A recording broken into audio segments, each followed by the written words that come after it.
Te lastimaste.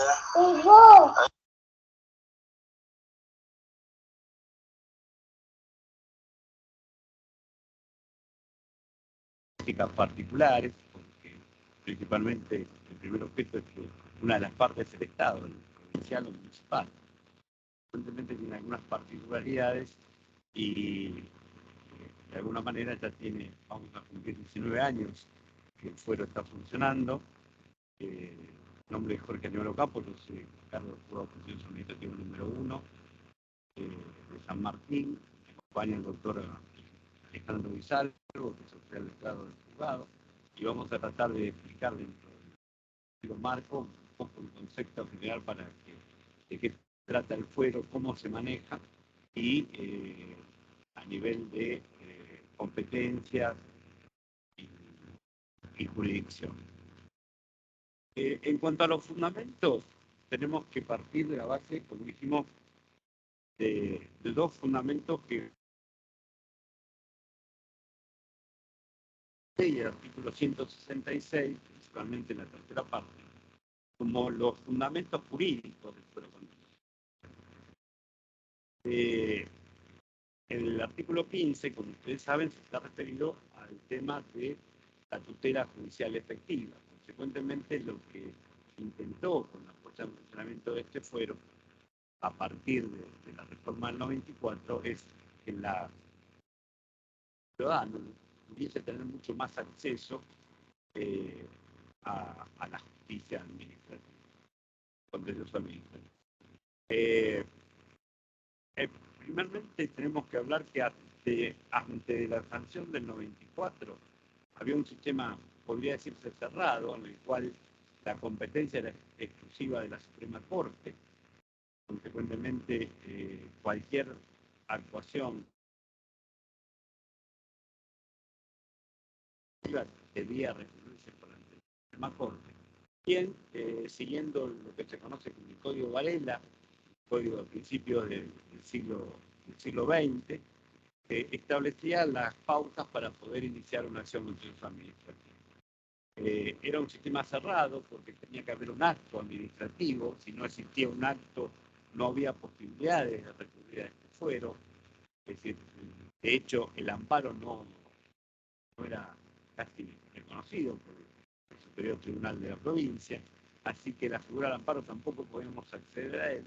Y en un marco totalmente reducido, en el cual nos impedía prácticamente a los ciudadanos de la provincia de Buenos Aires, no abarca solo un partido, sino a todos, no solamente ir a litigar a la Suprema Corte en la ciudad de La Plata, sino con un tema totalmente que incorporan en el artículo 166 de la Constitución de la provincia de Buenos Aires, referido a Administración de Justicia, en el que se estableció que los casos originados por la actuación u omisión de la provincia, los municipios, los entes descentralizados. Sí. Bueno. Como les decía, el concepto lo vamos a encontrar, el fundamento, en los artículos 15 y 166 de la Constitución. 166 está referido al capítulo 3 de Administración de Justicia. En la tercera parte del artículo 166 se estableció expresamente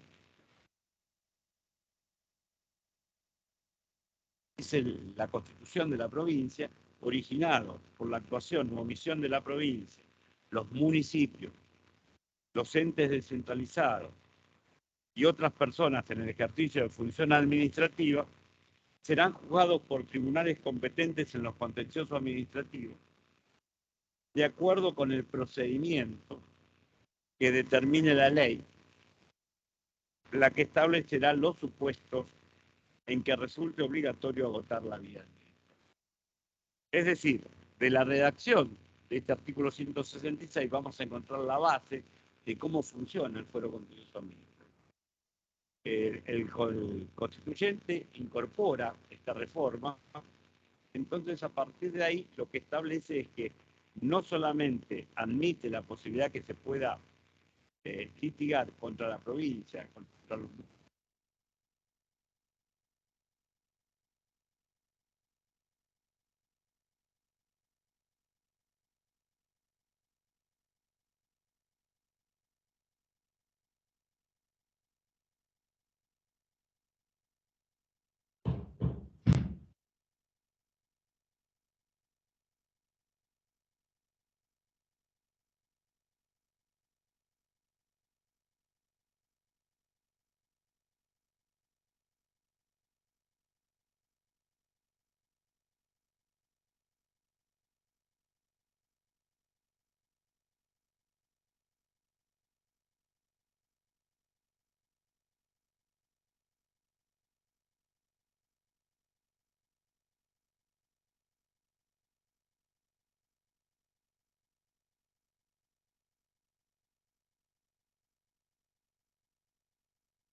de acá, si bien lo deja en manos del legislador, pero le da la posibilidad que va a ser el que va a determinar cuándo que hay que votar la vía administrativa o no. Eso lo vamos a ver un ratito cuando veamos especialmente el tratamiento sobre el código.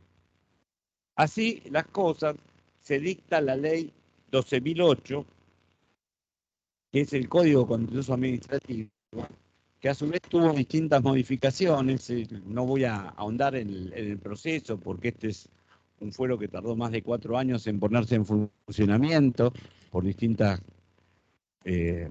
problemáticas presupuestarias y podríamos decir políticas, y trajo aparejado que incluso hasta se tuvo que modificar este código contencioso para poder arribar a la puesta en funcionamiento. Es así como las leyes, como lo pueden ver ustedes en el gráfico, el Código Contencioso Administrativo se rige por la ley.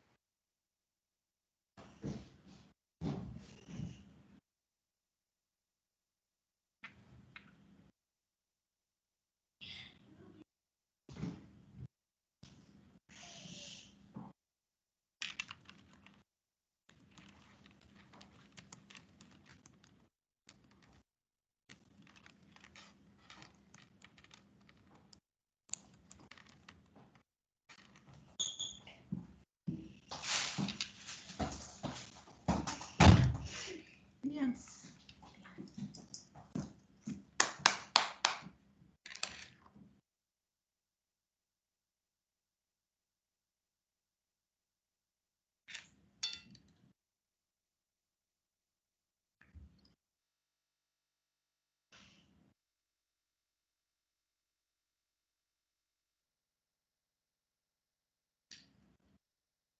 14.901. En cuanto al tema de regional, hay que significar que la ley original 12.008 establecía la existencia de tribunales contenciosos administrativos, no así la creación de las cámaras, en las que iba a funcionar.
se estableció que van a ser regionales. De hecho, se han puesto en funcionamiento 4 cámaras regionales.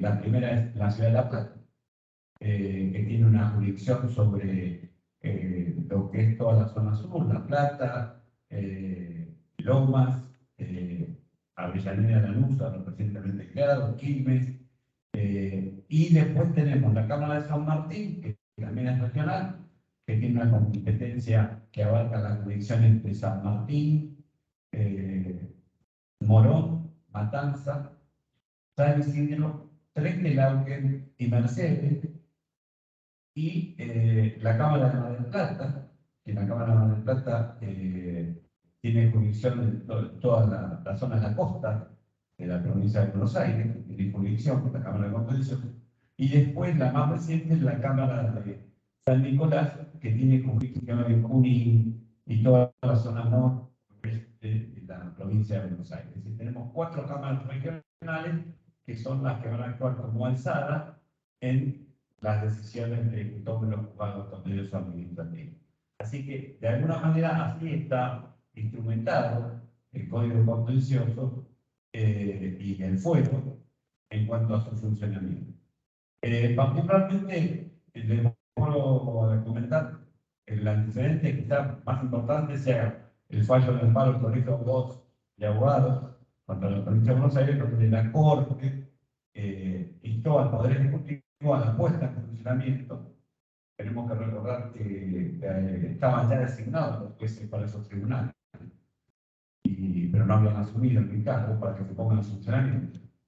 Y a posteriori, a los 6 meses, esto se puso en funcionamiento a partir del 15 de diciembre de 2003. Los primeros jueces juzgamos el 1 de diciembre de 2003. Y las cámaras, que fue la primera la de La Plata y la de San Martín, se pusieron en funcionamiento a mediados del año 2004. Es decir, a partir de ahí quedó conformado el fuero contencioso y se fueron sucesivamente abriendo en función de la litigiosidad. La Corte fue disponiendo la apertura de los distintos juzgados contenciosos administrativos, como les comentaba, que hoy está en todas las jurisdicciones departamentales, ¿no? Y en algunos casos, en más de uno, con 2 juzgados, ¿no? Mar del Plata, García, San Martín y después tenemos los 4 de La Plata. A partir de ahí, lo que tenemos que tener en cuenta, hay 2 fallos que yo traje para que tengan en cuenta, anteriores a la puesta en funcionamiento, aquí en la trayectoria del 2015, de la reforma del año 94, de la provincia, en donde se había establecido que se podía poner recién en funcionamiento cuando se dicten las leyes necesarias y para poder poner en funcionamiento el fuero. Sin perjuicio de ello, la Corte, en 2 fallos que les estoy dejando, interesante para que lo puedan ver, es consorcio de gestión del puerto de Bahía Blanca, P64745 del 23/10 del 2002, donde ya entendió que correspondía aplicarse el Código Contencioso, principalmente en algunas cuestiones referentes a la actividad administrativa, no hacer la teoría del acto como era anteriormente, empezar a aplicar el Código Contencioso.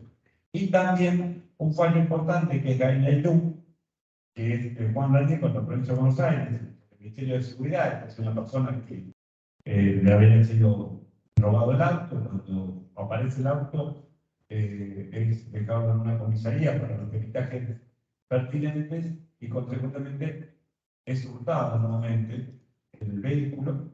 Por lo tanto, le inicia un juicio de daños y perjuicios a la provincia el señor Gainayú. Particularmente la característica que tuvo en este fallo, que es del 2003, de abril de 2003, todavía el fuero no estaba funcionando y no se había puesto en funcionamiento el código funcionaba con el fuero. La Corte entendió la no necesidad de determinar el reclamo administrativo previo, como si era antes obligatorio cuando se trate de cuestiones indemnizatorias. Por eso les traigo estos 2 fallos como interesantes, donde la Corte ya empezó a actuar en el sentido de poder poner en funcionamiento el fuero contencioso, que como les dije, recién a partir del diciembre sea, que todo funciona en el ámbito de la provincia de Buenos Aires. La particularidad, y ahora sí ya entrando un poco a la materia y demás, más aparte de haber citado estos fallos, lo que podemos ver como importante que es la puesta en funcionamiento, que ya se elimina la competencia exclusiva de la Suprema Corte de Provincia, es decir, cualquier ciudadano de la provincia puede concurrir al domicilio.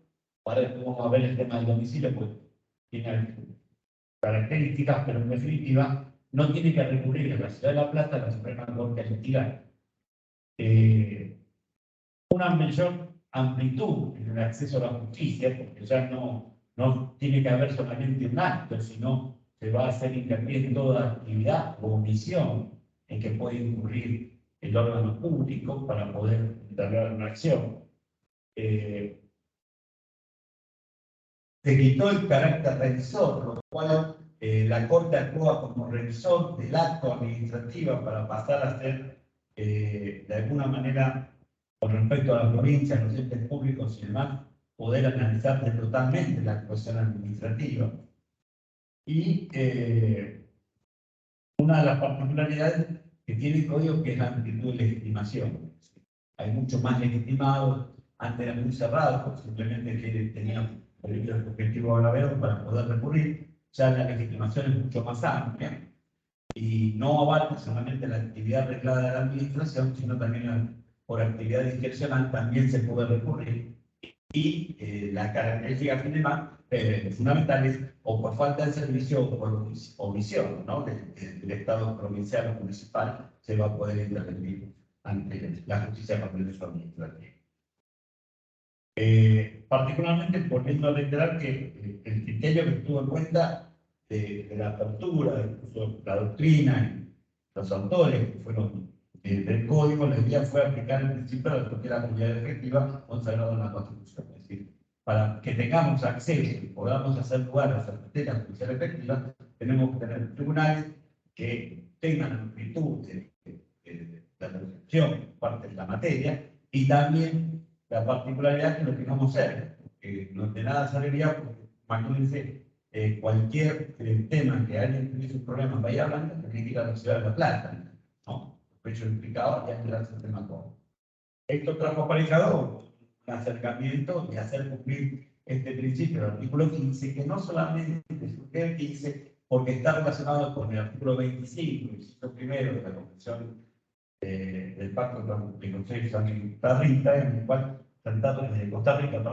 en el cual expresamente determina el reconocimiento de la tutela judicial efectiva, y no solamente la judicial, que es lo que importante, también administrativa, que a veces no abarca solamente la tutela judicial, sino también la actividad administrativa. El Estado, ya sea provincial o municipal, tiene que cumplir esa tutela judicial efectiva, permitiendo el acceso al ciudadano.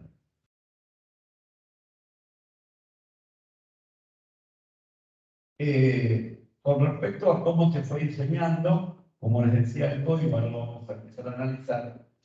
En el primer artículo lo que vamos a encontrar es que, una definición que prácticamente transcribe el artículo 176, en donde se establece la cláusula general que va a determinar la competencia de contencioso administrativa y la materia, principalmente contencioso administrativa.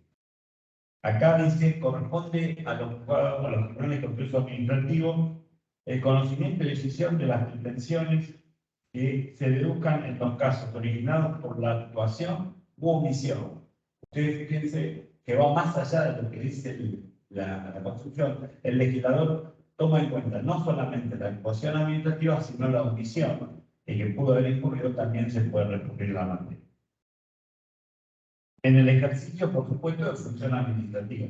Esto es importante que tengamos en cuenta que cuando hablamos de función administrativa, y esto está referido aquí al viejo división tripartita de los tres poderes, también va a abarcar toda actividad de función administrativa que ejerza tanto el Poder Legislativo como el Poder Judicial, que van a tener también función administrativa. Es decir, cuando actúen en función administrativa también se va a aplicar esta situación. Y esto es importante porque, en definitiva, cuando pensamos que la legislatura, la provincia va a intervenir, bueno, cuando el tema todo relacionado con nombramiento de su personal, sanciones a su personal, empleo público, que es una de las materias incluidas, fue en el Código Contencioso, bueno, ahí actúa en función administrativa, no en función legislativa, por lo tanto es competencia también la justicia contencioso administrativa. Y en el tema judicial también, que nos incumbe a nosotros, es decir, como empleados, todos vamos a tener acreditados a un estatuto que tenemos que cumplirlo, incluso si se ocurre alguna sanción o demás, que va a tener que hacer el procedimiento judicial respectivo y después se va a poder ocurrir la justicia. Por lo tanto, en ese caso, como ahí la Corte no va a actuar en el Poder Judicial como órgano revisor, sino directamente va a actuar en función administrativa, también le va a competir la competencia contencioso administrativa. Se va a marcar en este caso los tres poderes por la función, siempre que se realice función administrativa.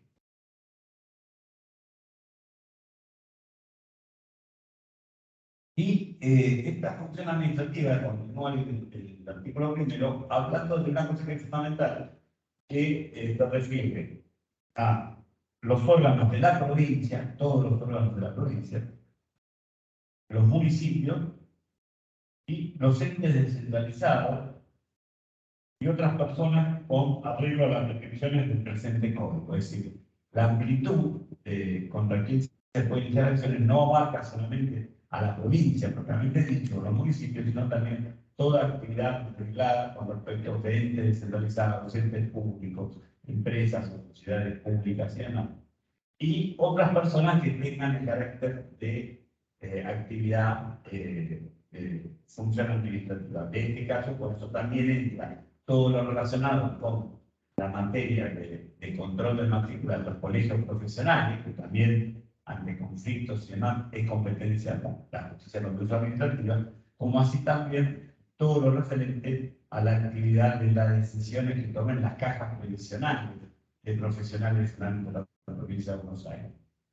Por lo tanto, también es competente el fuero contencioso administrativo. Estas son las otras personas, si bien son de derecho privado, pero tienen, funcionan en este caso con una actividad de función administrativa pública. Por lo tanto, son competentes el fuero contencioso.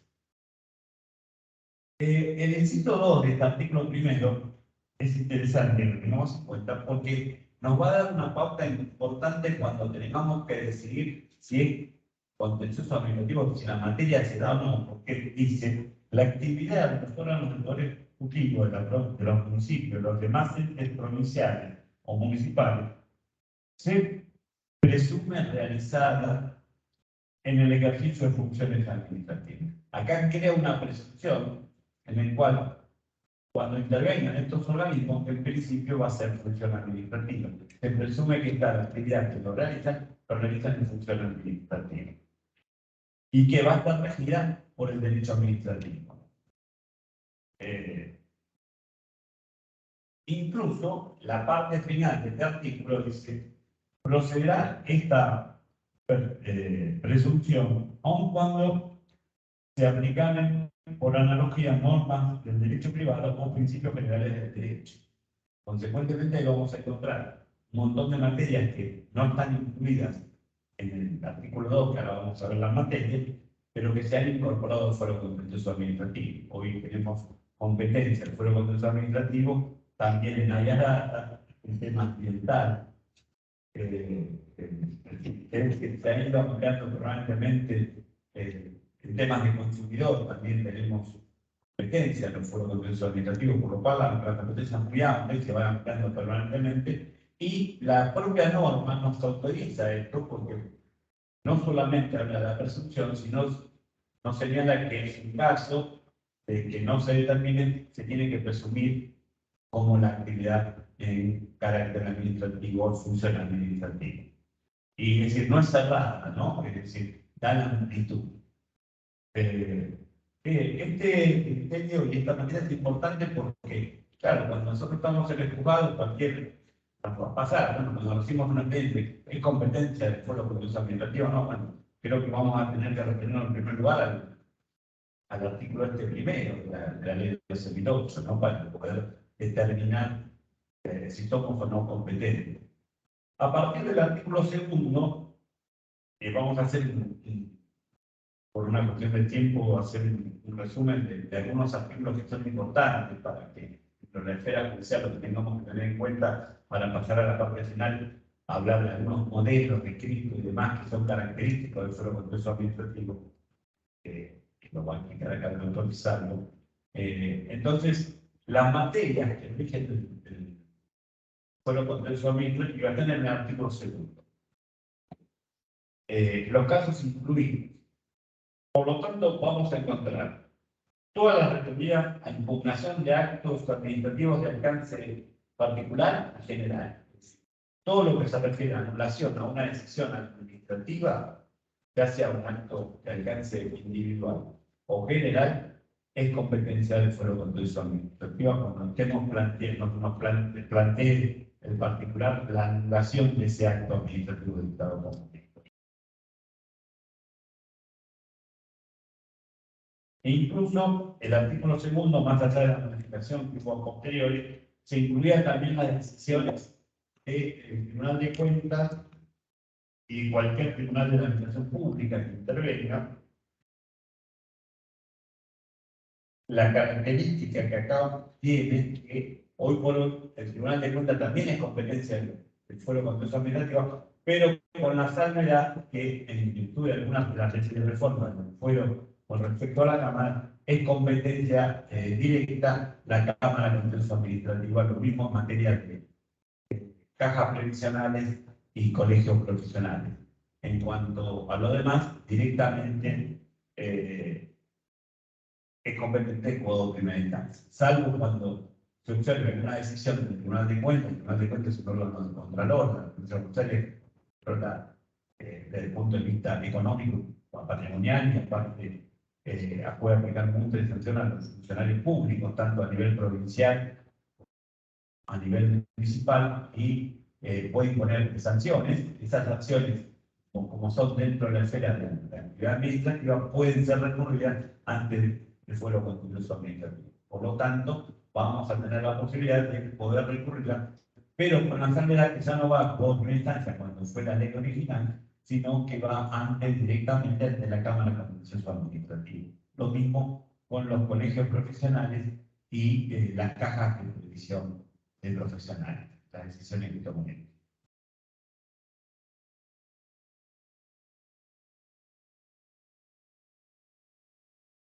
Toda otra materia que incluye son las referidas a los prestadores de servicios públicos o concesionarios de obras públicas, también es competencia del fuero contencioso administrativo.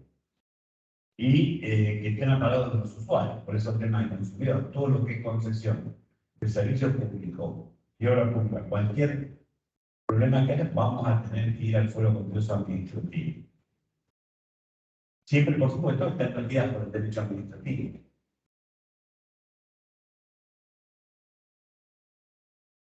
Todo cuando actúe una persona, dice el artículo, el inciso tercero, el artículo 2, toda persona que actúe como ente estatal en el ejercicio de prerrogativa, de derecho administrativo, también es competencia del fuero contencioso administrativo. Las que reversen sobre responsabilidad patrimonial, generada en actividad lícita o ilícita, digamos, no solamente por actividad ilícita, sino también por actividad lícita de la provincia y los distintos entes. Tenemos que tener en cuenta una particularidad para que ustedes sepan manejar esto. Me parece que está en función este artículo siempre remite al artículo primero. Cuando tenemos que determinar si son competentes el fuero contencioso, tenemos que ver si son las personas a las que se refiere el artículo primero del código. Hay una particularidad que encontramos que seguramente, no sé si trajimos algún modelo, a veces ocurre que los abogados tienen el tema de que inician juicio no contra la provincia, sino contra el gobierno de la provincia. Entonces, les tenemos que observar que no podemos aceptar la demanda mientras no rectifiquen, porque es un error, porque el gobierno de la provincia de Buenos Aires no es una persona jurídica a la propuesta de juicio, sí la provincia, porque son los que están designados en el artículo primero. Es importante para tenerlo en cuenta cuando tenemos que despachar el primer escrito cuando nos llega un expediente, una demanda, ¿no? Cuando hablamos de responsabilidad patrimonial, es ínfima, es muchísima. Podemos hablar tanto por actividad lícita y ilícita. Por ilícita se sobreentiende, va desde una persona caída en la vía pública, la caída en un pozo, una mala praxis en un hospital público, un accidente de un chico en una escuela pública. Tenemos infinidad, a veces un abuso en la autoridad policial. También un accidente de tránsito en la que interviene algún vehículo, los propietarios surja de las personas aludidas en el artículo primero, también es competencia del contencioso administrativo. Es vasto y amplísimo el tema de la responsabilidad del Estado. En este caso, que se puede iniciar acciones de patrimoniales contra el Estado. Por lo tanto, eso es típico todo cuando está una de las partes. Yo supongo que quizás aquellos que no están en el fuero, pero sí en los demás fueros de las jurisdicciones, saben bien que cuando se nombra la provincia o el municipio, automáticamente se van a declarar competentes y mandarlo al fuero contencioso administrativo. La intervención de la persona va más allá que eso que superficie. Y por actividad lícita también, porque la administración a veces actúa lícitamente. Y esto de la actividad lícita puede surgir también, uno de los casos característicos es la responsabilidad del Poder Judicial. Cuando hablamos de responsabilidad del Poder Judicial, hablamos de responsabilidad lícita. Es decir, por el exceso de una prestación preventiva, realmente por un tema de una resolución judicial que se anula. Consecuentemente, si bien la actividad es lícita, pero en definitiva, dado el permiso, puede reclamar daños y permiso. Por supuesto, otra de las cuestiones comunes que también se reciben, todo lo relacionado con personas en situación de detención, tanto en comisarías o en unidades, también cualquier accidente que pueda pasar o demás, también es responsabilidad del Estado. Es decir, todo esto, lo que es responsabilidad del Estado, va a venir al fuero contencioso administrativo en el ámbito de la provincia de Buenos Aires. Luego, toda la aplicación de los tributos provinciales o municipales, es decir, todo lo relacionado con el cuestionamiento de tasas, contribuciones o impuestos, tanto provinciales y municipales, cualquier cuestionamiento que se tenga que hacer también va a venir al fuero contencioso administrativo. Es competente, es una materia específica del fuero contencioso administrativo para poder discutir un impuesto y demás. Todo lo, por supuesto, una cosa fundamental, todo lo que sea el contrato administrativo de cualquier tipo celebrado por los órganos al que se refiere al artículo 1, cualquier conflicto que surja de ese contrato administrativo también viene al fuero contencioso administrativo. Es decir, hay una amplia característica de competencia, de materia.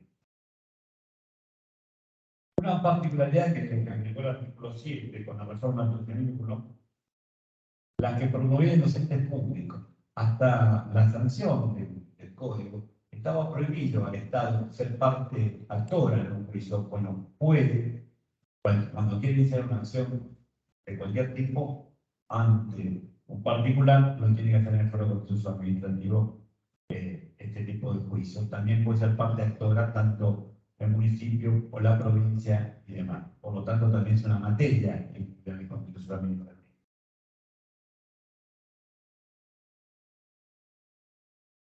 Todo lo referente a ejecución de tributos provinciales, y hay que hacerlo. Cuando hablamos de tributos provinciales, estamos hablando solamente de provinciales, no los municipales. Los municipales son competencia de los juzgados civiles y comerciales, y en aquellos casos donde hay juzgados de paz, los juzgados de paz de entrada. Pero todo lo que es ejecución de tributo provincial es competencia del fuero contencioso administrativo. Hay algunos casos que no son tributos, que son multas que puede interponer la autoridad del agua o puede interponer algún otro órgano de la provincia. Generalmente también es competencia del fuero contencioso administrativo. No así las del Ministerio de Trabajo, que generalmente se tramitan ante la Justicia de Trabajo. Pero sí las que impongan estos entes, en el caso de la autoridad del agua, bueno, es como el OPDS, organismos provinciales sobre el desarrollo sustentable en la provincia, cualquier estación que ponga un particular la va a poder emitir en el foro contencioso administrativo. También es competente. Porque no, más allá de que sea una multa, no es un tributo, pero sí es en función administrativa, por lo tanto va a ser competente el foro contencioso administrativo. Pero a nivel de tributos, cuando es ejecución, los provinciales son municipales.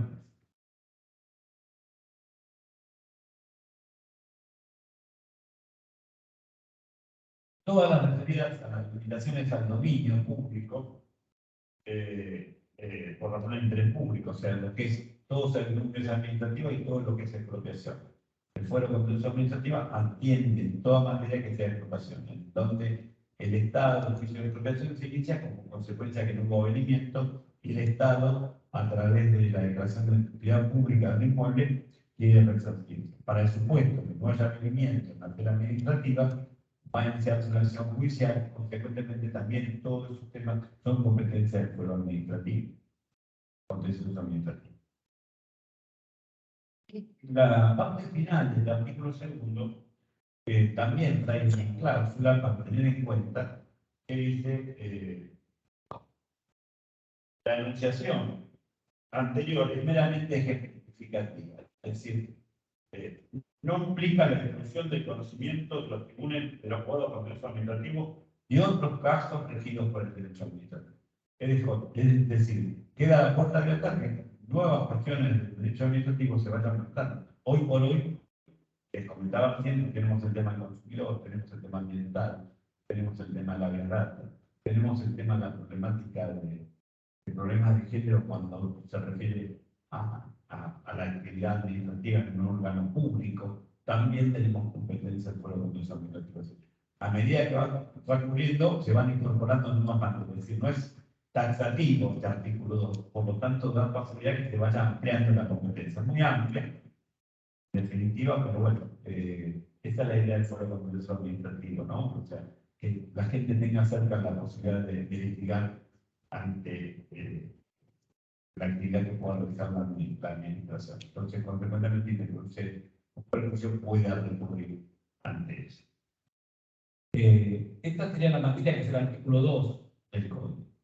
El artículo 3 también habla de la posibilidad de plantear la inconstitucionalidad de normas por ante el foro contencioso administrativo. También se puede plantear cuestiones de inconstitucionalidad, es decir, declaran la inconstitucionalidad de una norma o una norma que puede ser provincial o municipal. También se la puede hacer ante la justicia contencioso administrativa. Es decir, eso nos haría más en claro, ¿no? O sea, no solamente al acto administrativo propiamente dicho, puedo ir contra una norma planteando la inconstitucionalidad. Recordemos, como sabemos, que tenemos un plazo para plantearlo ante la Suprema Corte, pero pasados los 30 días ya no se puede, es el Código Procesal, atacar por inconstitucionalidad, pero sí podemos querer atacar una norma cuando haya un acto de aplicación que nos aplique esa norma y si por transcurrir los 30 días puedo sí plantear la inconstitucionalidad dentro del foro contencioso administrativo de esa normativa por el acto de aplicación de esa norma por parte del organismo.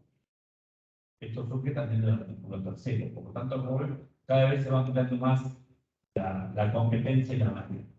El artículo 4 habla de los casos en que no hay competencia del foro contencioso administrativo y habla de 3 excepciones. Primero, las que están regidas por el derecho privado, por supuesto que no, o por convenciones laborales, y todo lo que es dentro de lo excluido empleo público que sigue competencia del foro contencioso administrativo, que es un contrato administrativo, del modo mismo está.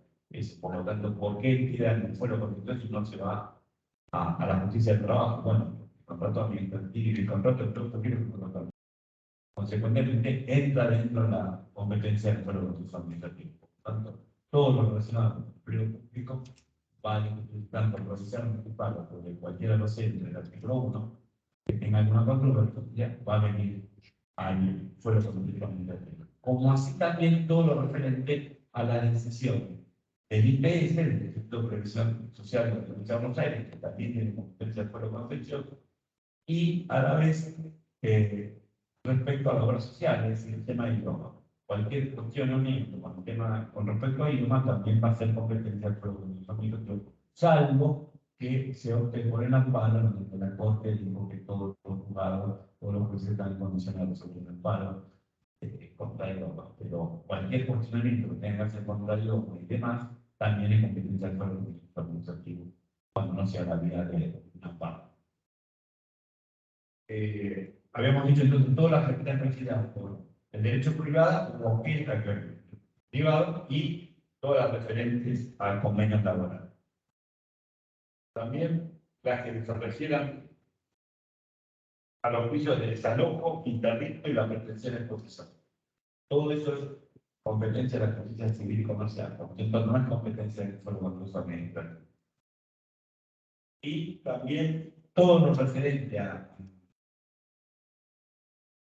conflictos interadministrativos de distintos áreas, de distintos públicos, de organismos públicos, puede ser provincial, municipal, o puede ser dos provinciales, dos municipales, un ente descentralizado de la provincia, un ente descentralizado del municipio. Todas las cuestiones de conflictos interadministrativos tampoco es competencia del Fuero Contencioso Administrativo, porque tiene un procedimiento especial que lo dividen de la provincia de Buenos Aires al gobernador. Por lo tanto, no con competencia de Fuero Contencioso Administrativo. O sea, estos serían los tres casos de excepción. Para ir avanzando, vamos a hablar del tema del artículo 5, que dice, en cuanto a razón de las competencias, razón del territorio, es importante que lo tengamos en cuenta, porque a nivel del juzgado vamos a tener que estar permanente si somos competentes o no. Si bien hay un principio general, el artículo 5 dice que es competente donde tiene el domicilio el ente a quien se está iniciando la acción, como principio general, sí, pero el código mismo establece las distintas excepciones a este criterio de que tenga, sino directamente porque se toma este criterio, que incluso hay fallos ya de corte y fallos de corte provincia de las distintas cámaras, en donde se ha extendido que incluso algún juzgado ha declarado la inconstitucionalidad del artículo 5, porque en definitiva se estaría en contra del principio de los fundamentos constitucionales, sería dentro del propio artículo 15, porque la tutela judicial efectiva, poder acceder, que tenga acceso más cerca y directamente tengo que ir a litigar a La Plata, porque el domicilio del Ministerio de Salud de la Provincia de Buenos Aires está en La Plata, no tendría sentido. Entonces,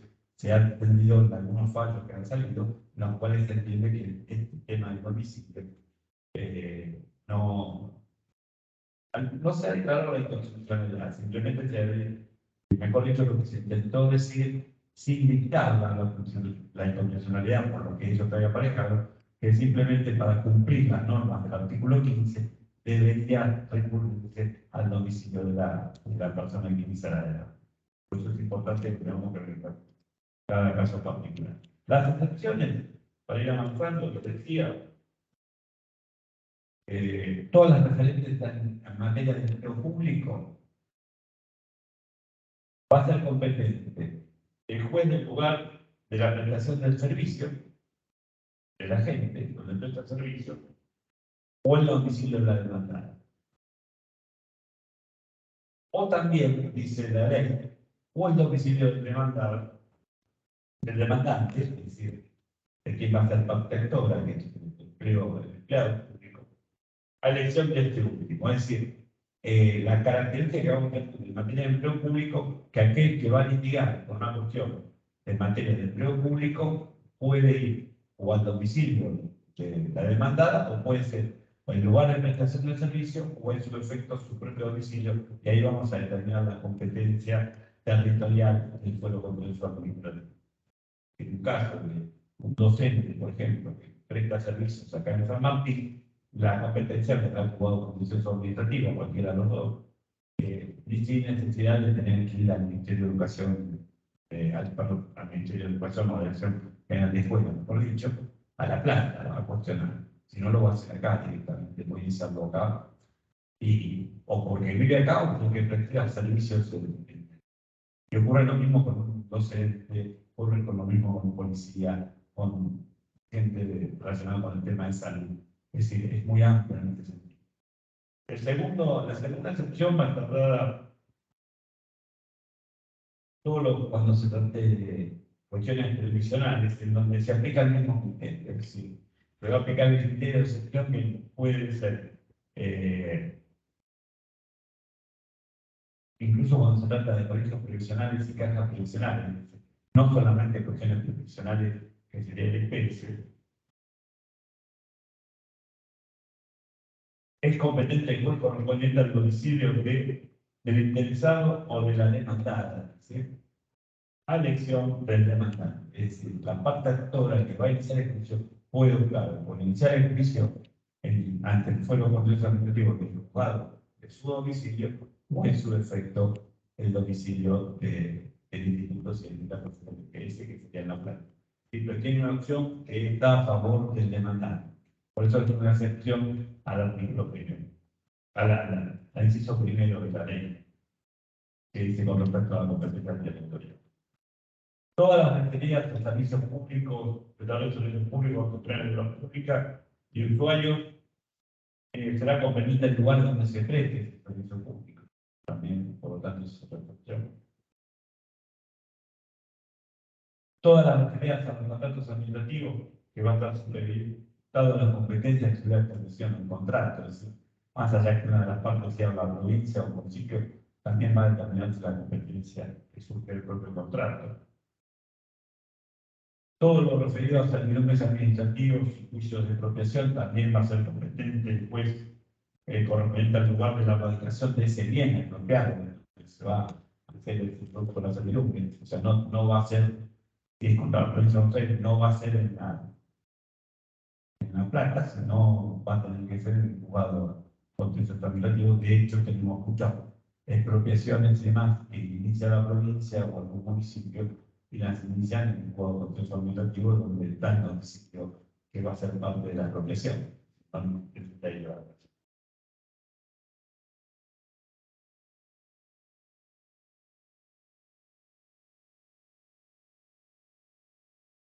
Y todo lo que resulte del transitorio por limitaciones al dominio, también va a ser competente el juez donde esté radicado o donde tenga el domicilio de la persona que es perjudicada, es decir, por ese perjuicio. Es decir, toda limitación al dominio también va a ser responsable, va a ser competente el juzgado contencioso administrativo donde tenga este domicilio. Excluyéndose primero, que es el cito primero, que hablaba que solamente es el domicilio de la demandada, que sería la ciudad de La Plata.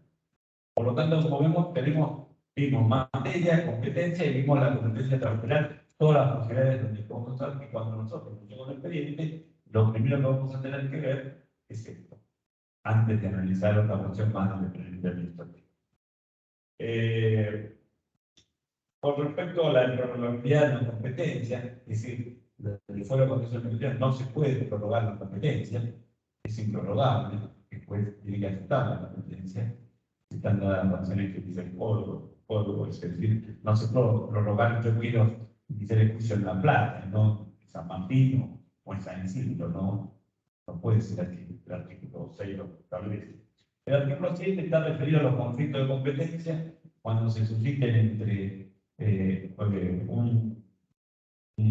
fuero contencioso administrativo y otro fuero, por supuesto que va a resolver el conflicto de competencia, y creo que lo deben saber todos los oficiales, es la Suprema Corte, ¿no? Salvo cuando se trate de dos que fueron contenciosos, dos juzgados fueron contenciosos, que si tienen cámara común, lo van a resolver la cámara común, y si no, tendrán que resolverlo la Suprema Corte. Ahora, cuando se trata de dos fueros distintos, en definitiva, el que va a resolver el conflicto de competencia es la Suprema Corte. El artículo 7. El artículo 8 da una particularidad interesante para tener en cuenta, que va a estar dado principalmente con la posibilidad que tenemos que en el caso de incompetencia de un juicio que se exige, la posibilidad que si somos competentes de fuera contexto administrativo, podemos decretar la incompetencia y hacer un salvamento. O lo mandamos al juzgado incompetente o en su efecto podemos disponer el artículo. El artículo 8 nos da esa posibilidad. Y podemos declararnos incompetentes y consecuentemente disponer el archivo de las actuaciones. Eso surge.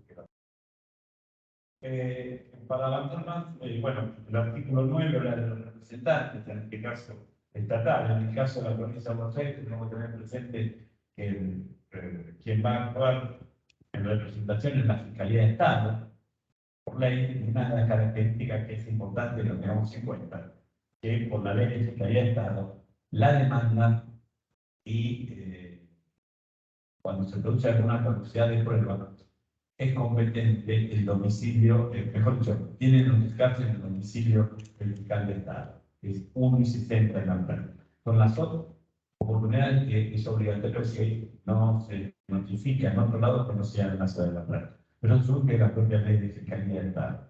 La Fiscalía de Estado es que va a actuar en definitiva en representación del Estado provincial. Los municipios tendrán su servicio jurídico con sus abogados o a su efecto con notarán. Así es el sistema, es como quien representa al Estado. La característica que tenemos una figura importante. El artículo 11 habla de la elección del tercero, que en definitiva aquel que puede ser tercero interesado en un proyecto puede intervenir. Pero aquí hay una figura interesante que es el coadyuvante, que surge del artículo 10, que puede ser, es aquella persona que puede ser beneficiado o por la autora o por la demandada en el juicio, en la cual puede intervenir en cualquier momento del proceso, en el juicio, y deberá estar tenido que escuchar al momento de estar sentencia.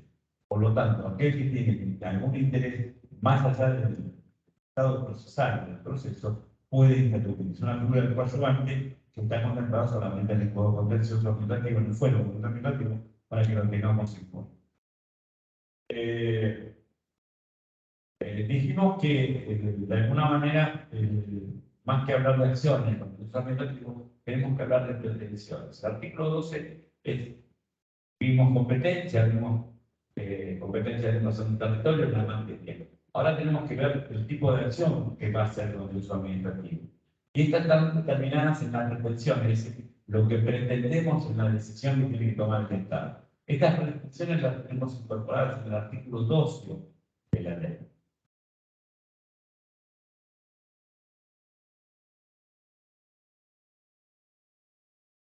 Y son el objeto del juicio. Es importante que lo tengamos en cuenta porque si no se enfoca en cuál pretensión, no se va a proceder a dar discurso a la demanda hasta tanto digan qué pretensión se inicia el juicio. La primera pretensión está referida a la anulación de un acto de alcance, de un acto administrativo de alcance particular y general. En este caso, cuando estamos atacando un acto administrativo, una decisión administrativa de cualquiera docente del artículo 1, vamos a tener que plantear el artículo 12, inciso 1 de la demanda. Por lo tanto, cuando tenemos que revisar si se implementa en cuál es el objeto de la pretensión, va a tener que basar con eso. El inciso 2 de las pretensiones está referida al establecimiento o reconocimiento de derechos o tutelas o intereses tutelados.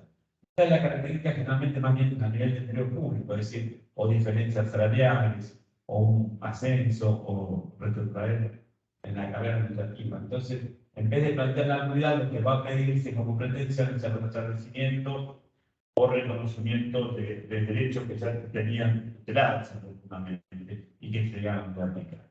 Es decir, un reemplazo en la categoría de una persona es una rebaja a otra la categoría, consecuentemente puede iniciar sobre esta pretensión, porque no va a pedir la nulidad del acto, lo puede hacer si realmente el acto es nulo, pero a veces no es nulo el acto, pero puede iniciar la acción basada en esta pretensión, restablecimiento o reconocimiento de derechos ya tutelados. El inciso 3 habla del resarcimiento de los daños y perjuicios causados, es decir, toda cuestión legislatoria va a ser basada en esta pretensión, va a tener que estar la demanda en qué basa la pretensión en una acción indemnizatoria. Necesito artículo 12 y artículo 3. El artículo 4, el inciso 4 del artículo 12 habla de la declaración de certeza sobre una determinada situación jurídica que esté regida por el derecho administrativo. Es decir, cuando hay una duda en alguna decisión administrativa y demás, y no sea certeza, se puede iniciar esta acción como una pretensión del Código Contencioso Administrativo. La característica que va a tener esta pretensión es que se va a regir por las normas del 322 del Código Procesal Civil Comercial. No vamos a aplicar los mismos plazos que tenemos en el Código Contencioso, sino en el Código Procesal Civil Comercial de la República. La cuarta es la cesación de una vía de hecho administrativa. Cuando hablamos de vía de hecho, lógico, todos no tienen conocimiento del tema de derecho administrativo, pero bueno, cuando hablamos de una vía de hecho es toda actividad que no tiene un fundamento legal, es decir, que es una actividad ilegal de la administración. Consecuentemente, tenemos que hacer que cese la vía de hecho. Por ejemplo, puede una situación de vía de hecho, es común generalmente en caso de empleo público. Uno pasa todos los meses a cobrar su sueldo, incluso nos pasa a nosotros como empleados oficiales, ¿no? Es ir a cobrar, ponemos la tarjeta, todos los compañeros cobraron y a mí me dan cero, ¿no? No hay ningún acto que determine embargo, nada por el estilo. Bueno, eso, y no me dan respuesta por qué no en mi cuenta está cero a fin de mes. Bueno, eso es una vía de hecho. O directamente un traslado sin que esté notificado sin acto administrativo. Puede pasarse, nos ha pasado alguna vez que alguna jefa de servicio de un hospital la trasladan de un hospital provincial, municipal, a uno provincial, sin darle ninguna, que no haya un acto o una designación como que haya participado del concurso. Estas son vías de hecho. Por lo tanto, hay un procedimiento especial que es como pretensión la cesación de esas vías de hecho, que son ilegales. Por eso son vías de hecho.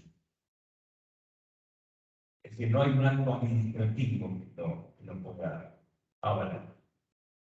Y después, por último, vamos a encontrar lo que conocemos como amparo por mora, que está contemplado en el capítulo 4, artículo 2 del amparo por mora, que es la forma de solicitar a la administración que se pida sobre una pretensión en sede administrativa. Es muy común que a veces exceden los plazos procesales, los plazos administrativos para resolver la administración, y nosotros iniciamos una pretensión y no tenemos respuesta. Consecuentemente, la figura de amparo por mora, que es uno de los procesos especiales, es una de las pretensiones que tiene el Código Contencioso Administrativo.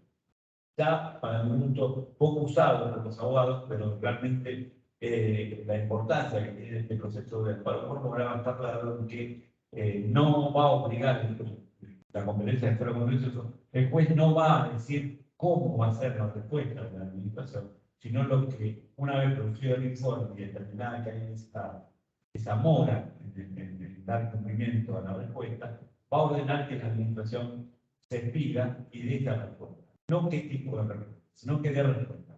O por sí o por no, pero dar una respuesta. El amparo por mora no es igual que el amparo, y eso hay que tenerlo en cuenta, y es un proceso especial en el cual el juez le va a obligar a la administración que se pida sobre una pretensión en sede administrativa. Vuelvo a repetir, no sobre cómo se va a tener que pedir, sino que se pida.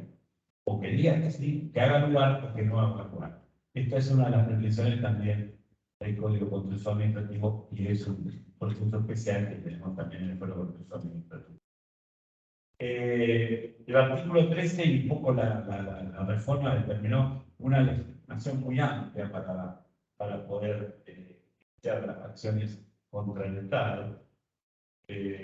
Todas estas pretensiones pueden ser presentadas por cualquier particular que tenga un derecho objetivo, un interés o una lesión, una afectación, que la altere su derecho o su interés. O sea, ya no está determinado, limitado que tenga que haber un acto administrativo y que si no hay una decisión privativa. Por eso estamos hablando de actuación u omisión. Es decir, cuando tenemos omisión de la administración, también estoy legitimado para iniciar una acción contencioso administrativa basado en estas pretensiones del código, siempre basada en estas pretensiones del artículo 2. El artículo 14 habla del agotamiento de la vía administrativa, que si viene un procedimiento que ya estaba anteriormente de la reforma, establece que cuando se refiere a cuestiones de nulidad de acto administrativo del carácter general alemán, debe haberse agotado la vida administrativa en sede administrativa. Tiene que haberse agotado toda la vía recursiva y que ese acto quede firme en sede administrativa para iniciar la acción judicial. Por lo tanto, pero la diferencia es que lo vamos a encontrar en la exigibilidad cuando se trate de la pretensión de anulación de la economía. No así respecto a las otras pretensiones que habla el código, sino en definitiva la que nos va a dar el plazo para que cese esa vía administrativa es el reclamo previo. Acá no lo vamos a tener que hacer, salvo cuando se trate de una nulidad. No necesariamente tenemos que hacer un reclamo previo. Cuando hacemos una acción de daño o un reconocimiento de derechos o alguna vía de hecho, no tengo por qué hacer el reclamo administrativo previo para poder recién ahí que se pida la administración para iniciar la demanda. Consecuentemente, salvo en el caso de que se trate de la anulación, es donde tengo que tener el acto administrativo que me determine la nulidad del acto para poder atacar ese acto administrativo. Siempre tiene que ser acto definitivo de la administración, por eso lo que es importante es que esté agotada la vía, porque si no la demanda es inadmisible. Porque nosotros lo vamos a decir en su momento, si no se cumplió, si hay recursos pendientes vía administrativa, vamos a determinar, porque hay una con las facultades que tenemos, que ahora vamos a los modelos, decretar la inadmisibilidad antes de correr traslado de la demanda. Por eso vamos a pedir las actuaciones administrativas para determinar si se ha agotado esa vía administrativa o no. Si no, vamos a pedir la inadmisibilidad. Podemos decretar la inadmisibilidad, por lo tanto, no va a corresponder el traslado de la demanda.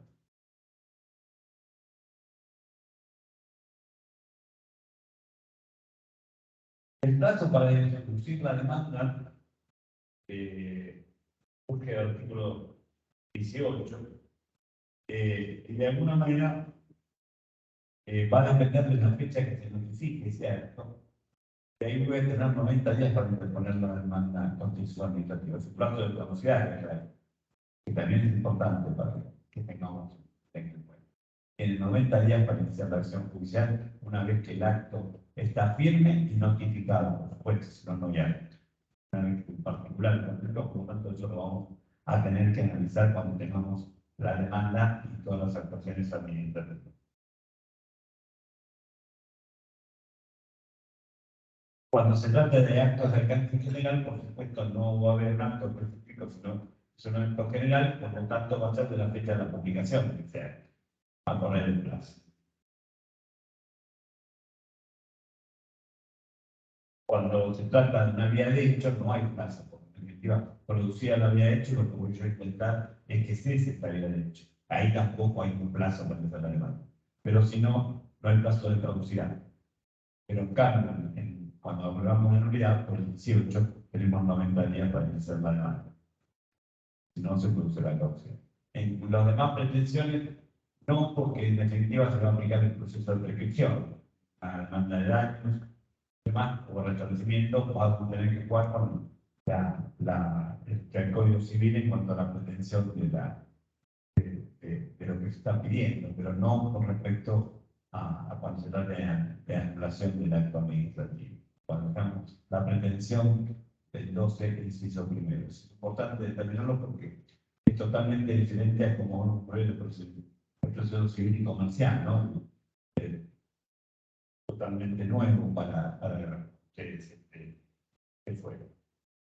El artículo 19 habla del pago previo, es decir, en caso de que se cuestione alguna cuestión tributaria, está lo que se conoce como el sobre del RP, es decir, va a tener que pagar previamente para recién después poder iniciar la acción. Pero la particularidad que tiene el código que le da facultades que si hay denegación de justicia por el monto efectivo, el juez puede eximir los ojos de ese pago e incluso también puede determinar reducir el ingreso del pago el artículo 20 habla de la particularidad de que puedo iniciar una acción de nulidad conjuntamente con una acción de daño y perjuicio, pero no quita que pueda iniciar una acción de nulidad y a posteriori de esa nulidad inicia la acción de daño superficie. Puedo hacerlo de forma conjunta o puede darse el caso de primero plantear la nulidad y después la acción de daño superficie. Tengamos en cuenta que la acción de daño superficie, mientras no esté decretada la nulidad del acto administrativo, no puede funcionar. Puedo, por eso te digo, presentarlo en forma conjunta desde el artículo 20, o si no, una vez que quede firme decretada la sede judicial la nulidad de ese acto administrativo con iniciar la acción.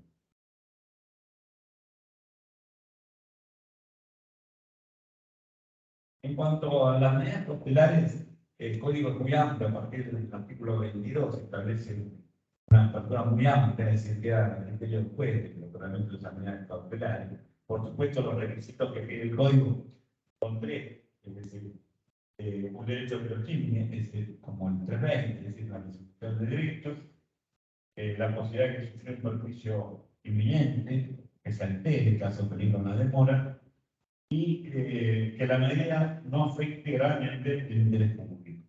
Producidos esos tres elementos, se va a decretar la medida cautelar, a veces en audita parte, a veces es necesario pedir un informe del artículo 23, que es el artículo continuo, en el cual el juez va a pedir un informe previo antes de decretar la medida cautelar. Incluso puede dictar una medida distinta a la que le pide la parte.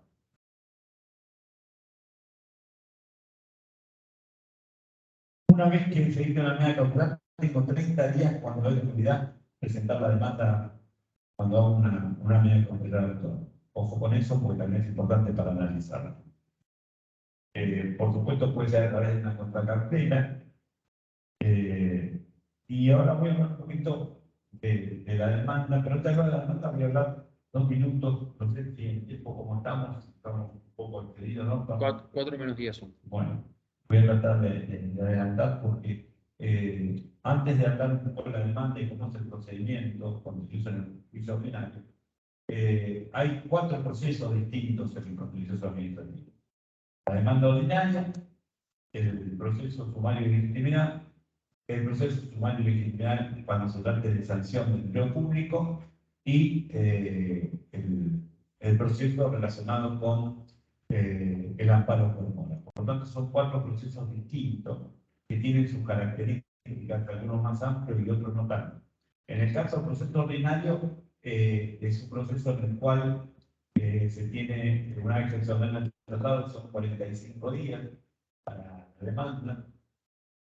A su vez, se abre la prueba por el término de 40 días y después, una vez que se produce el alegato, se tiene 60 días para dictar sentencia. La diferencia en los procesos de sumario y legitimidad, que es un proceso que hace realmente cuando plantee la nulidad, esa opción de la parte puede pedir que en vez de aplicar el proceso ordinario aplique el sumario y legitimidad. La característica que tiene es que es un proceso mucho más corto. La única prueba es la documental, no hay otra prueba. Simplemente se va a alegar sobre esa prueba. El traslado de demanda es mucho más corto, no son 45 días, sino con 20. Y para resolver la cuestión de la sentencia tiene 30 días de juego para dictar sentencia. La característica que tiene este proceso, que vuelvo a repetir, es más reducido, más rápido, pero tenemos que tener en cuenta que solamente se da cuando se plantea la nulidad. Es decir, esta pretensión del artículo 2, inciso primero. La que se refiere a la materia de empleo público se aplica el procedimiento sumario y legitimidad también, pero se puede ampliar más pruebas porque se trata de empleo público. Cuando hay una sanción sobre el empleo público, se puede aplicar este régimen, en la cual también se tiene un traslado mucho más bueno, 20 días y la demanda y 30 días para dictar sentencia. Y en el amparo por mora, la diferencia es que vamos a tener que presentar, una vez que se presenta el amparo por mora, se va a pedir un informe previo al órgano contra el cual se inicia este amparo por mora, va a producir el informe o no. Si el juez determina que con los antecedentes o en su efecto producido el informe hay demora, va a sacar la resolución en la cual le va a ordenar en un plazo determinado que la administración se explica. Por lo tanto, hay estos 4 procesos que se aplican en el Código de Procesos Administrativos para que ustedes lo tengan en cuenta. En cuanto a la demanda en sí, además, la particularidad que tiene que no solamente la prueba se presenta con la demanda, es importante, la prueba que se dice en este momento se presenta con la demanda, no hay un ofrecimiento posterior de pruebas, sino se ofrece al momento de interponer la demanda. Lo mismo en la contestación, puede haber reconvención, pero también se contesta, cuando se contesta la demanda se ofrece la prueba en el mismo escrito. Eso es importante que tengan en cuenta. Una vez que se produce la demanda, lo que vamos a tener es primero correr traslado para que se remiten las resoluciones administrativas, que son 15 días, y una vez que se aprueban las actuaciones administrativas, se vuelve a correr traslado a la parte actora para que si tiene que ampliar o que la demanda pueda hacerlo, y ahí se va a analizar la inadmisibilidad. Una vez que se producen venceron estos plazos, se va a ver la inadmisibilidad o la admisibilidad de la demanda, y recién ahí se va a ordenar el traslado que hablaba de paréntesis. Es todo un proceso previo que es distinto que se produce en el fuero civil y comercial, en el fuero de trabajo, sino que primero se van a pedir las resoluciones administrativas para que haga referencia.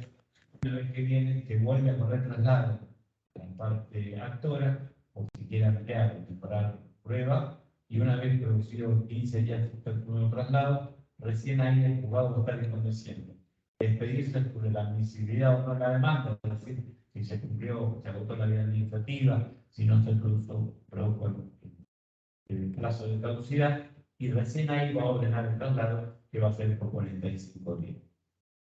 Esto es importante que les quede. O sea, con respecto a otro detalle, para que esté a la prueba, se hace una audiencia previa, una vez que se produce la contestación y la demanda, entre la demanda y la contestación, producieron toda esta admisibilidad. Se corre el traslado, una vez que se recibe, se abre la prueba, se llama una audiencia en la cual tiene las partes, tiene para presente el juez, en donde se va a analizar no solamente si existen hechos nuevos para denunciar, sino también cuál prueba va a ser pertinente y demás, y el juez en ese acto va a proveer cuál prueba es procedente y cuál no.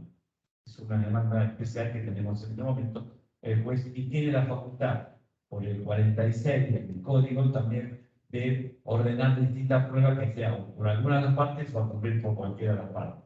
Eso es una facultad que tiene el juez en cualquier momento del juicio, hasta el momento del alegato, de ordenar las medidas de prueba directamente él. Para ir finalizando, otra característica que vamos a tener en el proceso es que una vez que se producen los alegatos, se tiene 60 días para dictar sentencia.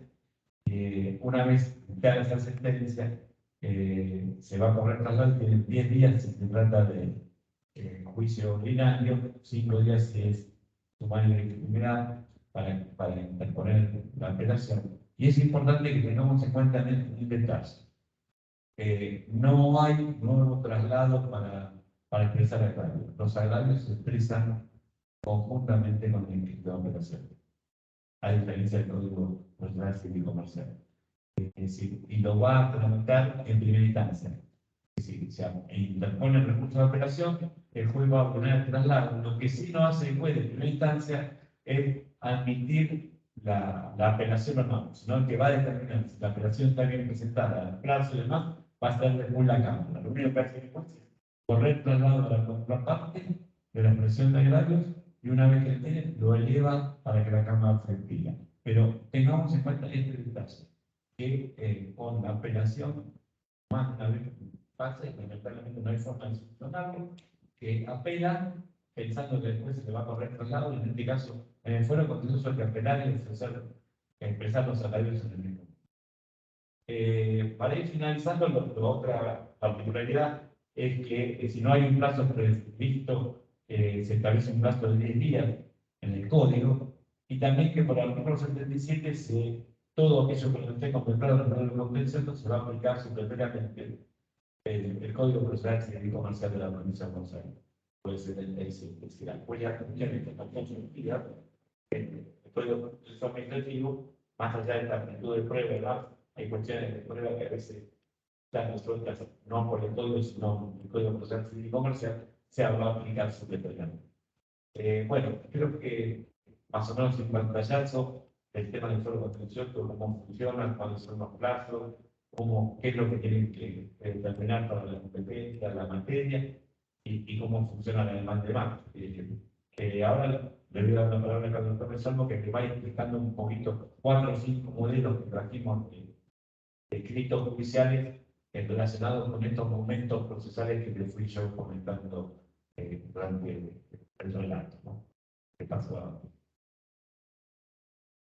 Bueno, buenas tardes. Como dijo el doctor Campo, trajimos una serie de proveídos que la idea es presentarle un poquito para que conozcan más lo que es el proceso.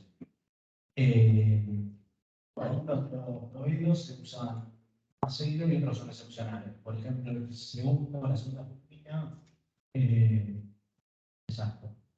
Esa es un primer despacho típico que tenemos presentado, parte, construido el domicilio y demás, con la particularidad de que, como dijo el doctor, está el criterio general, el principio general del artículo 1, en el caso de que el órgano al que se intente demandar no coincida con lo mencionado por el artículo 1.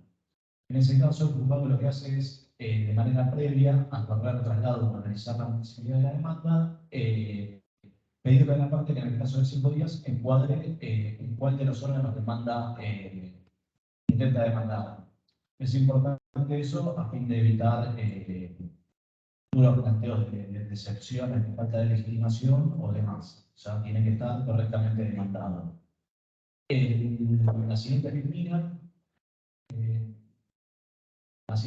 es un caso similar en cuanto a que es un primer despacho, pero no se provee en su totalidad a la demanda debido a que no se encuentra encuadrado dentro de las excepciones del artículo 12 de la ley 2008 que el doctor Campo le mencionaba.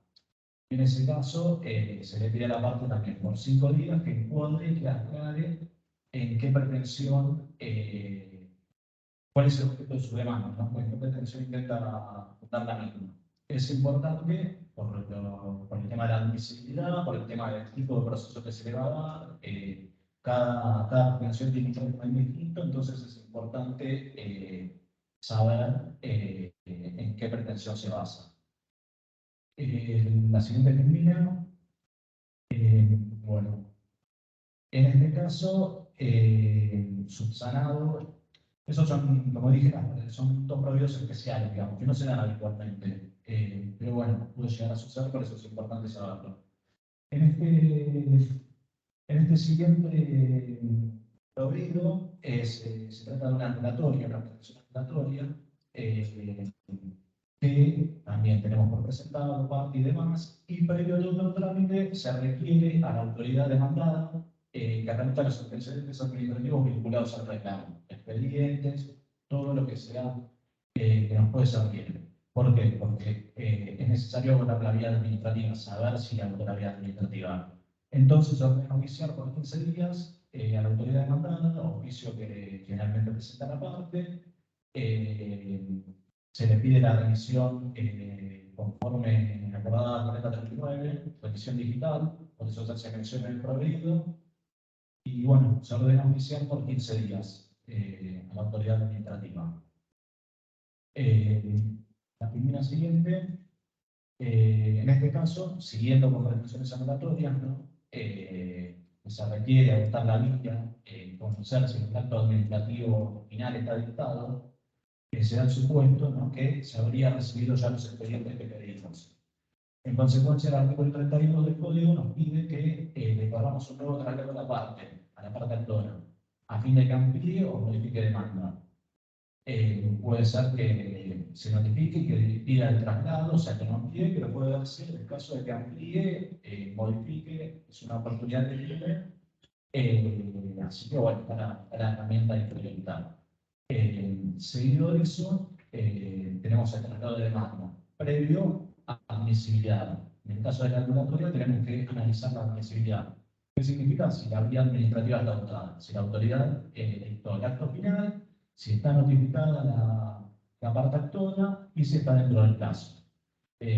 Son todas las variables que están para completar, ¿no? El estado del decreto, fecha tal, mediante el cual la parte se notificó. Si está dentro del plazo de los 90 días previstos por el 18 del CCA, que son los 90 días de la doctora Campo, decretamos que la vía está dotada y que la acción judicial está expedita. En consecuencia, se corre traslado por 45 días. En este caso, el traslado al fiscal de Estado es un modelo que trajimos, pero tranquilamente podría ser a la municipalidad a través del intendente, ¿no? En este caso, la demandada era la provincia o uno de sus órganos, por eso se notifica al fiscal de Estado.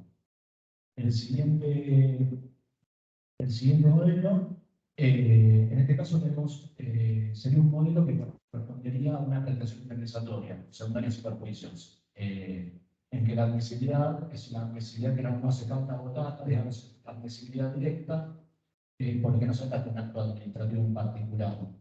En consecuencia, también tenemos por presentado, que si está en condiciones, se encuentra no tiene los problemas del artículo 1 y 12 que comentábamos antes, decretamos la admisibilidad y ordenamos correr traslados por 45 días. En este caso también es el modelo que tomamos, la demandada de la provincia, por eso los traslados al fiscal de Estado.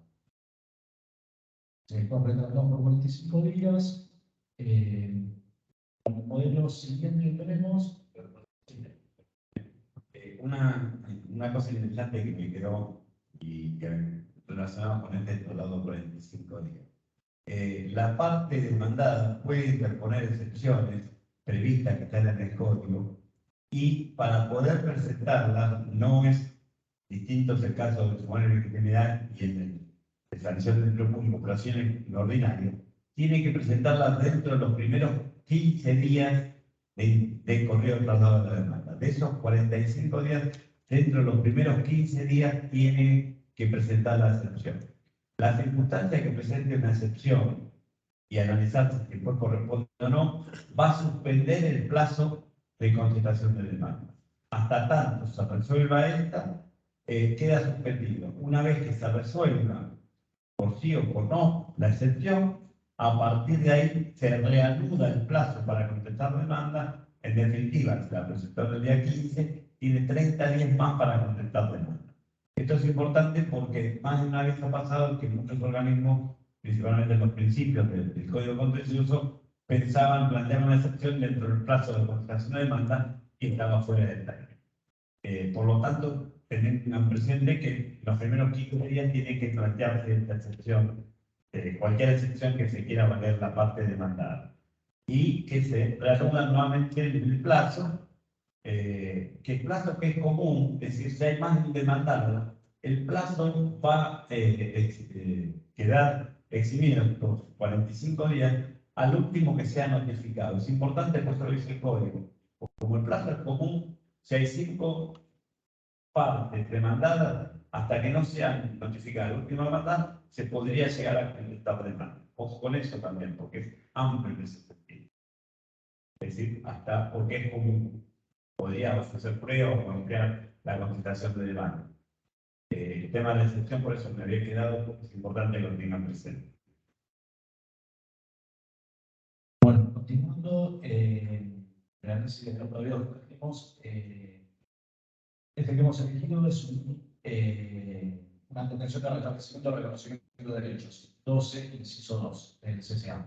En este caso, no se trata de un acto administrativo en particular, sino una situación que es más, como les comentaba el doctor Campos, generalmente suele suceder en empleos públicos que en parte no cuestiona un acto administrativo en particular.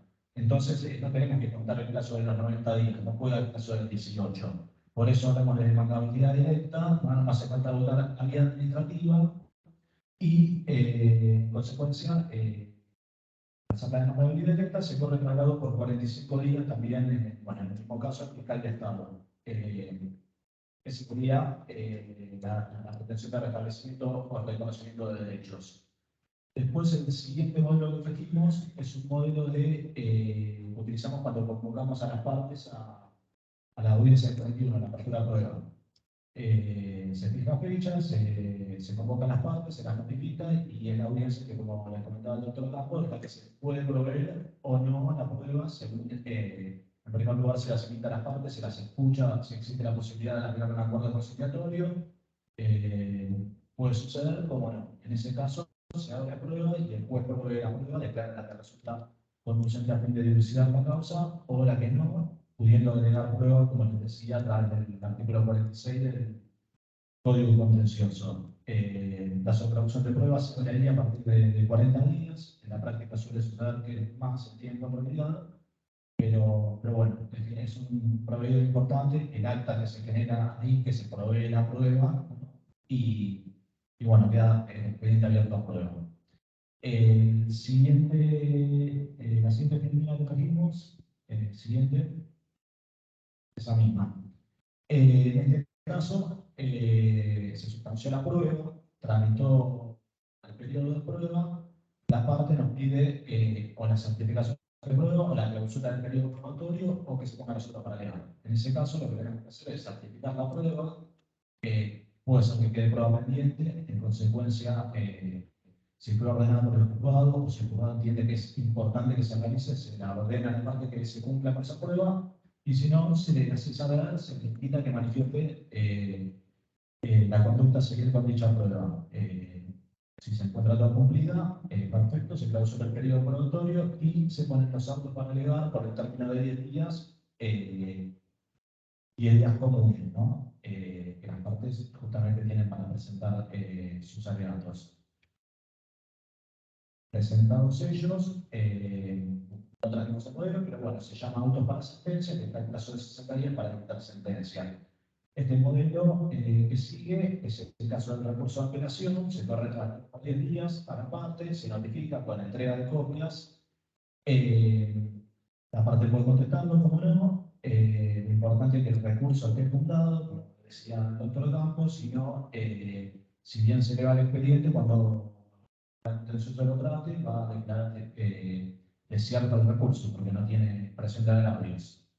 En consecuencia, es importante que la presentación esté fundada. Finalmente, el último modelo que trajimos es el amparo por mora.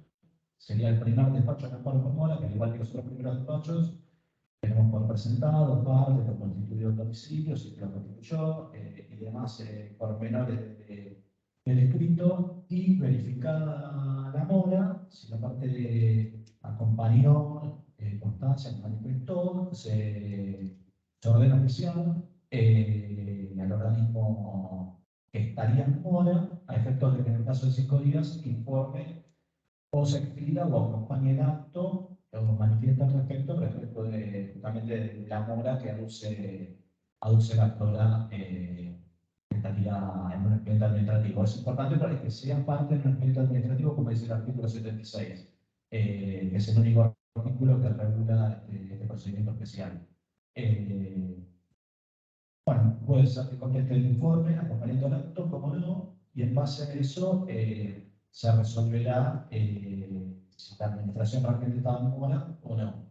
Es importante que las resoluciones que toma el juzgado, las decisiones en materia por mora, son recurribles, son susceptibles únicamente de reposición. Eso sería la parte por mora.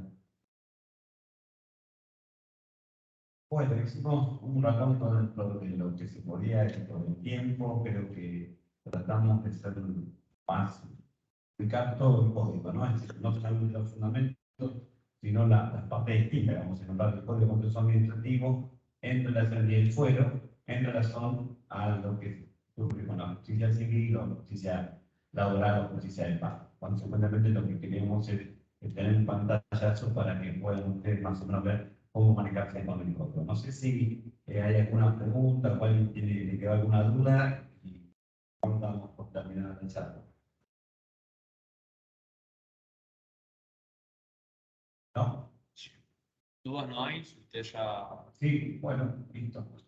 Bueno, le agradezco al magistrado, para que me da, creo que haya sido de utilidad, y ya quedamos tanto el doctor Salvo como yo a disposición de los que tengan alguna inquietud, quieren verlo, estamos siempre dispuestos a estar. Buenas tardes y gracias por la... Buenas tardes.